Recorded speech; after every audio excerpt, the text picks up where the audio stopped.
Barbara Oakley, Abre tu mente a los números. Cómo sobresalir en ciencias aunque seas de letras.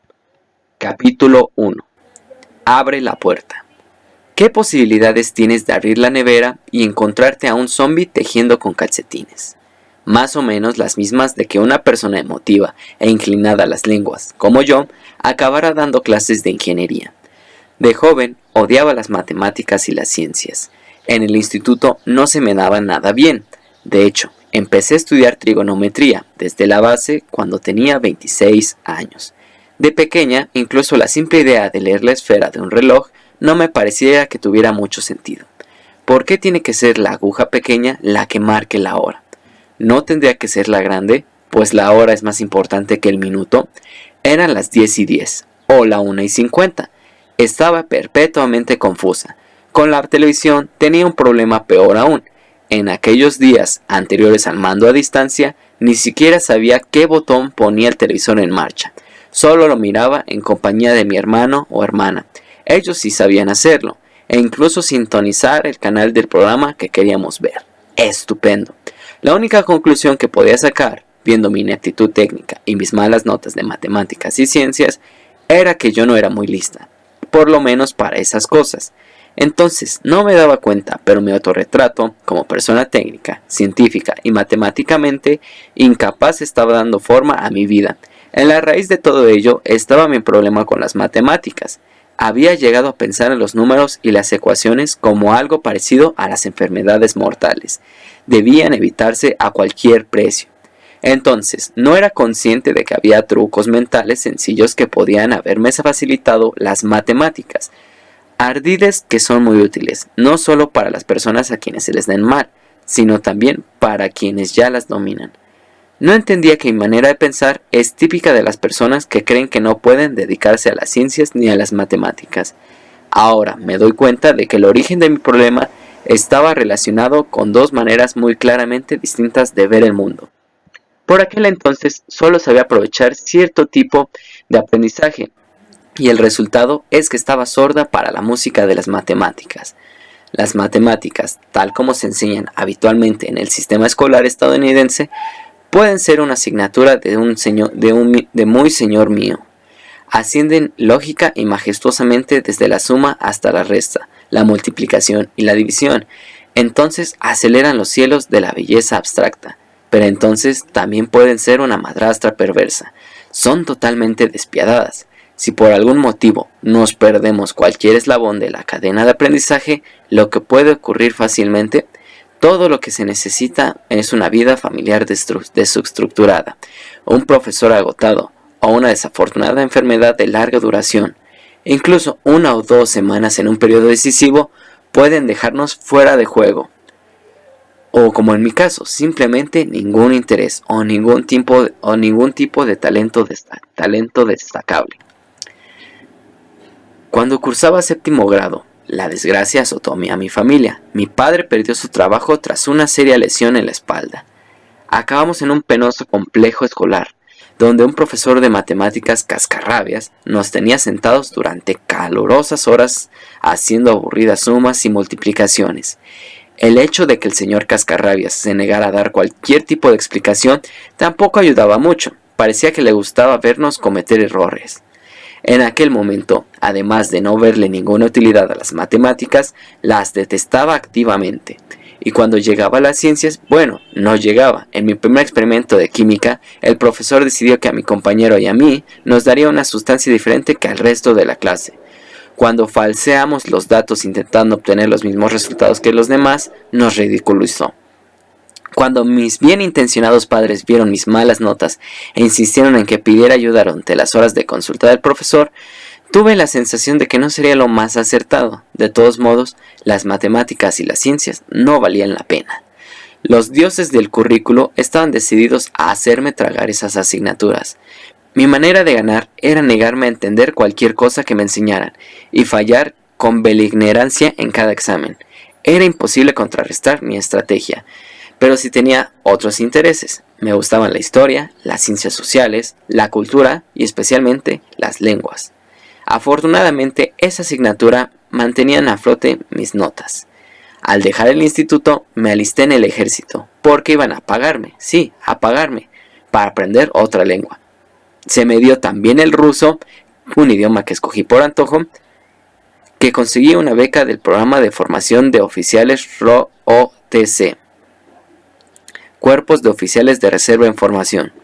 Fui a la Universidad de Washington, obtuve un diploma en lengua y literatura eslavas y conseguí las máximas calificaciones. El ruso fluía como un dulce néctar. Mi acento era tan bueno que a veces me confundían con una nativa. Dedicaba mucho tiempo a adquirir experiencia. Cuanto más mejoraba, más disfrutaba de lo que estaba haciendo. Y cuanto mejor me la pasaba, más tiempo le dedicaba. Mi éxito reforzaba mi deseo de practicar, y eso contribuía a un mayor éxito. Pero por las circunstancias más improbables que pudieron haber imaginado, acabé encontrándome en un destino militar como segunda lugarteniente en el Cuerpo de Señales del Ejército de Estados Unidos. De repente se suponía que debía convertirme en una experta de comunicaciones por radio y cable y en sistemas de comunicación telefónica. Vaya cambio. Pasé de estar en la cima del mundo, una experta lingüista como mi destino en mis manos, a lanzarme a un nuevo mundo tecnológico, donde estaba tan desvalida como un cordero. Clubs. Me obligaron a apuntarme a clases de electrónica con mucho contenido matemático. Quedé la última de la clase. Y después tuve que ir a la República Federal de Alemania, donde me convertí en una mediocre jefe de pelotón de comunicaciones. Vi que los oficiales y cadetes que eran técnicamente competentes estaban muy solicitados. Tenían una habilidad de primer orden para resolver problemas, y su trabajo contribuía a que todos pudieran cumplir su misión. Reflexioné sobre el progreso de mi carrera y me di cuenta de que había seguido mis pasiones intrínsecas sin estar abierta también a desarrollar otras nuevas. Como consecuencia, y sin darme cuenta, me había encasillado a mí misma. Si me quedaba en el ejército, mis pobres conocimientos técnicos siempre me harían parecer una ciudadana de segunda clase. Por otro lado, si abandonaba el uniforme, ¿qué podría haber con un título de lengua y literatura eslavas? No hay muchos puestos de trabajo para lingüistas que saben ruso. Esencialmente estaría compitiendo para puestos de secretariado con millones de personas que también tenían títulos de humanidades. Algún purista podría aducir que había destacado en mis estudios y en mi carrera militar, por lo que podría encontrar un trabajo mucho mejor. Pero ese purista está ignorando lo duro que a veces puede ser el mercado de trabajo. Afortunadamente, había otra opción inusual. Una de las mejores ventajas de mi paso por el ejército era que tenía derecho a apoyos para financiar los costes de futuros estudios. Y si usara dicho apoyo para hacer lo impensable e intentar reaprender por mí misma, ¿podría reconfigurar mi cerebro para dejar de odiar las mates y empezar a amarlas? ¿Podría pasar de tecnófoba a tecnófila? No había oído hablar de nadie que hubiera hecho algo parecido anteriormente, ni por supuesto con unas aversiones tan profundas como las mías. No podía haber nada más ajeno a mi personalidad que dominar las matemáticas y las ciencias, pero mis colegas en el ejército me habían demostrado las ventajas concretas de tener ese dominio. Se convirtió en un reto, un desafío irresistible. Decidí reeducar mi cerebro. No fue fácil. Los primeros semestres estuvieron llenos de terribles frustraciones. Me sentía como si llevara los ojos vendados. Los jóvenes estudiantes que me rodeaban parecían tener un gancho natural para las soluciones, mientras que yo me daba contra las paredes. Pero empecé a ponerme al día. Parte de mi problema original, según descubrí, era que mis esfuerzos se empujaban en la dirección equivocada. ¿Cómo intentar levantar un tronco cuando estás encima de él? Empecé a aprender pequeños trucos acerca de no solo cómo estudiar, sino también cuándo dejar de hacerlo. Me di cuenta de que interiorizar ciertos conceptos y técnicas podía ser una poderosa herramienta. También aprendí a no hacer demasiadas cosas a la vez, tomándome tiempo de sobras para practicar, incluso si ello significaba que mis compañeros de clase terminaran los estudios antes que yo, pues no estaba asistiendo a tantos cursos por semestre como ellos. A medida que gradualmente aprendí a aprender matemáticas y ciencias, las cosas se volvieron más fáciles. Sorprendentemente, igual que con el estudio de la lengua, cuanto más mejoraba, más disfrutaba de lo que estaba haciendo. De antigua reina de los confundidos por las mates, pasé a obtener un diploma en ingeniería eléctrica y luego un máster en ingeniería eléctrica e informática. Finalmente conseguí un doctorado en ingeniería de sistemas, con un amplio trasfondo que incluía termodinámica, electromagnetismo, acústica y química física. Cuanto más alto llegaba, mejor se me daba. En mis estudios de doctorado sacaba notas excelentes en un suspiro. Bueno, quizá no tan rápidamente. Las buenas calificaciones todavía costaban trabajos, pero por lo que tenía que hacer estaba claro. Ahora, como profesora de ingeniería, he adquirido un interés en el funcionamiento interno del cerebro. Mi curiosidad creció de manera natural a partir del hecho de que la ingeniería es fundamental para obtener las imágenes médicas que nos permiten indagar en el funcionamiento del cerebro. Ahora veo más claro cómo y por qué fui capaz de cambiar el mío. También comprendo cómo puedo ayudarte a ti a aprender de una manera más efectiva, sin la frustración ni los forcejeos que experimenté yo. Y como investigadora, cuyo trabajo combina la ingeniería, las ciencias sociales y las humanidades, también soy consciente de la creatividad esencial y subyacente, no solo en el arte y la literatura, sino también a las matemáticas y a las ciencias. Si crees que no tienes todavía un talento natural para ellas, puede sorprenderte al saber que el cerebro está diseñado para hacer cálculos extraordinarios mentales. Los hacemos cada vez que cogemos una pelota al vuelo, movemos nuestro cuerpo al ritmo de una canción o maniobramos con el coche para sortear un bache. Hacemos cálculos complejos a menudo, resolviendo ecuaciones difícilmente, inconscientemente, sin darnos cuenta de que a veces ya sabemos la solución mientras nos abrimos paso lentamente hacia ella. De todos modos, tenemos un sentido natural para las matemáticas y las ciencias. Básicamente solo necesitamos dominar la terminología y la cultura propias de dichas disciplinas. Durante la escritura de este libro, me he puesto en contacto con centenares de los mejores profesores del mundo de matemáticas, física, química, biología e ingeniería, así como de pedagogía, psicología, neurociencia y disciplinas profesionales, como la dirección de empresas y las ciencias de la salud. Fue sorprendente oír cuán a menudo esos expertos a nivel mundial habían usado precisamente los enfoques descritos aquí, cuando ellos mismos estaban aprendiendo sus disciplinas.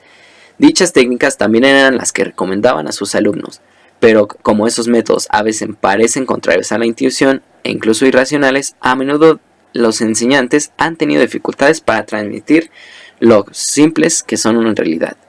De hecho, como algunos de esos métodos de aprendizaje y enseñanza son menospreciados por el común de los docentes, los profesores superestrella a veces me explicaban sus secretos con embarazo, sin saber que otros grandes enseñantes compartían enfoques parecidos. Al tener varias de estas provechosas revelaciones reunidas en el mismo lugar, tú también puedes aprender y aplicar fácilmente técnicas inspiradas en parte por los mejores entre los mejores profesores. Dichos procedimientos son especialmente valiosos para ayudarte a adquirir conocimientos de una forma más profunda y efectivas en periodos de tiempo limitados. También podrás recibir inspiración de otros aprendices y estudiantes, personas con condicionantes y planteamientos parecidos a los tuyos.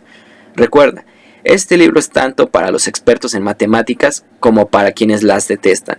Fue escrito para facilitarte el aprendizaje de las mates, las ciencias, sin tener en cuenta las notas que tuviste en esas materias, ni lo bien o mal que se te daban. Su finalidad es desvelar tus procesos de pensamiento, para que puedas entender cómo funciona tu mente, y también cómo a veces el cerebro te engaña para hacerte creer que estás aprendiendo, cuando en realidad no es así. El libro también incluye gran cantidad de ejercicios para desarrollar habilidades que puedes aplicar directamente a tus estudios actuales. Si ya eres bueno con los números, los consejos de este libro pueden ayudarte a ser mejor. Aumentarán tu disfrute, tu creatividad y tu elegancia al resolver ecuaciones. Si estás simplemente convencido de que no tienes talento para las ciencias, este libro puede hacerte cambiar de opinión. Puede parecerte difícil de creer, pero hay esperanza. Cuando sigas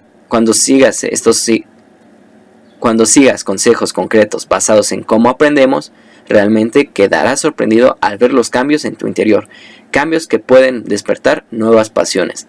Lo que descubrirá te ayudará a ser más efectivo y creativo, no solo en mates y ciencias, sino en cualquier cosa que hagas. Empecemos.